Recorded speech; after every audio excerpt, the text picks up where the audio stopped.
Derivatives and leverage make it really easy to create as much fictional money as you want. And as he said, these are pledges.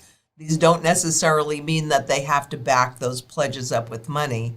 It is really interesting because we can see that things are shifting, but I would agree with Jim in that they're not shifting in the way that the guys in power that are trying to scare us about things would want us to believe.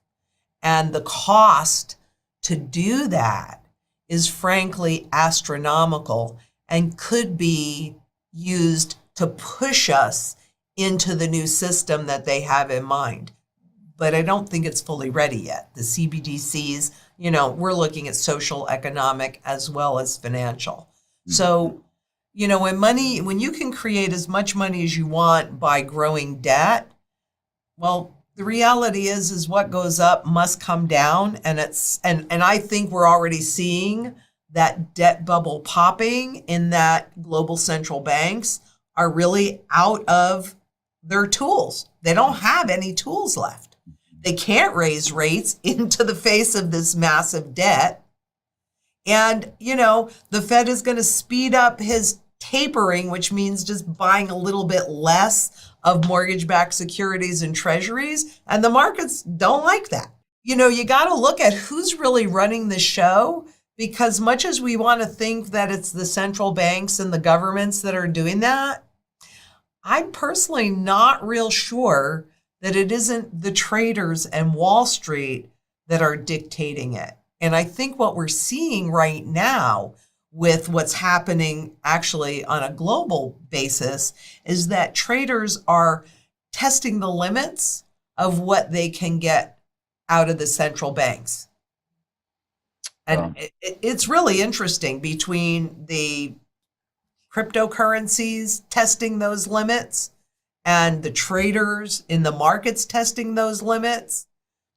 We could not be living in more interesting time. But ignorance does not make anyone immune. It just leaves them vulnerable. And I think that too many people are way too vulnerable and they've been way too sucked in to the system that's really there to take their wealth away. I believe that the reason why central banks own gold is to stay in power, because whoever holds the gold holds their purchasing power. Yep. And therefore in this transition will remain in power and fiscally influential.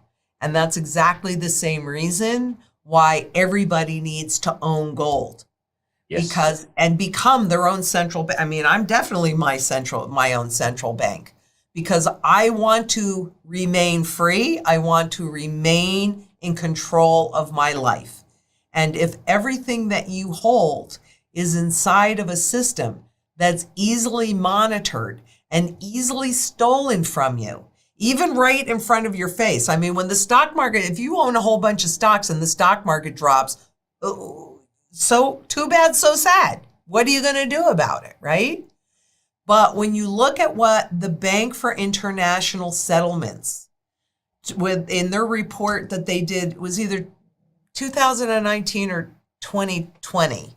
I can't remember which right off the top of my head, but they looked at gold's role inside of the foreign exchange and currency markets.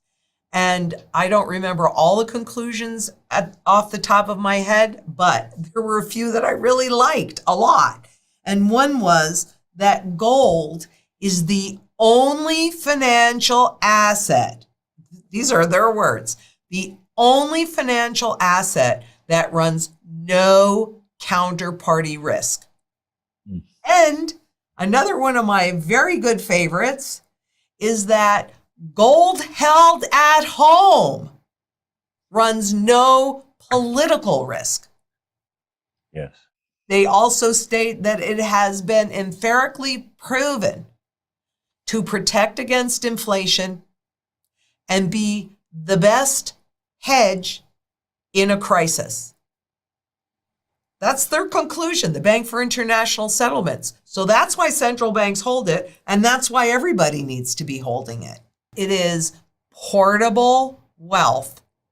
So you can put it on your person, and no matter where you go. Now, there are different kinds of gold too. Both gold and silver have the broadest base of functionality because both of them are used in manufacturing, in electronics, in the financial system, in jewelry, in food, in art, right? In medicine.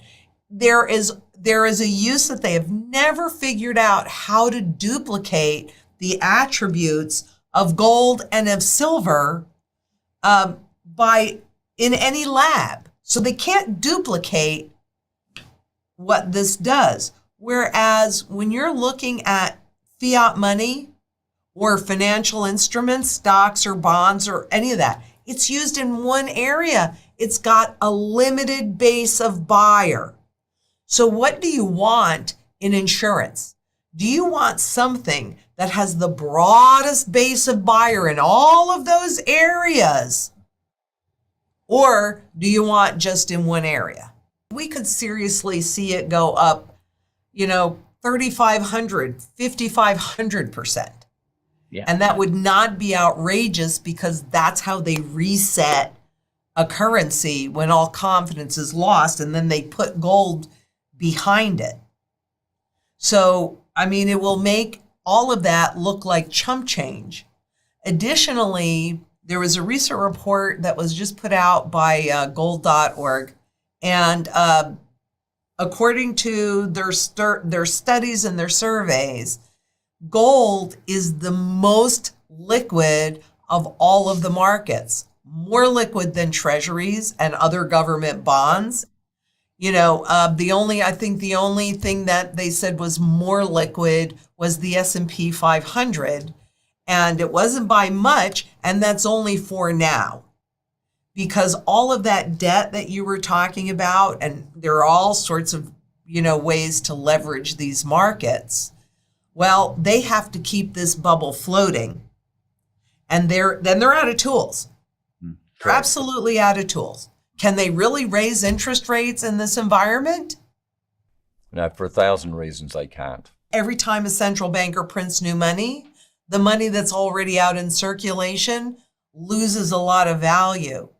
So even when you're looking at those returns, since that's gauged by the spot market, which is a contract on gold and a contract on silver, easily created, easily manipulated, the reality is those spot markets do not reflect the true fundamental value of an ounce of gold or an ounce of silver.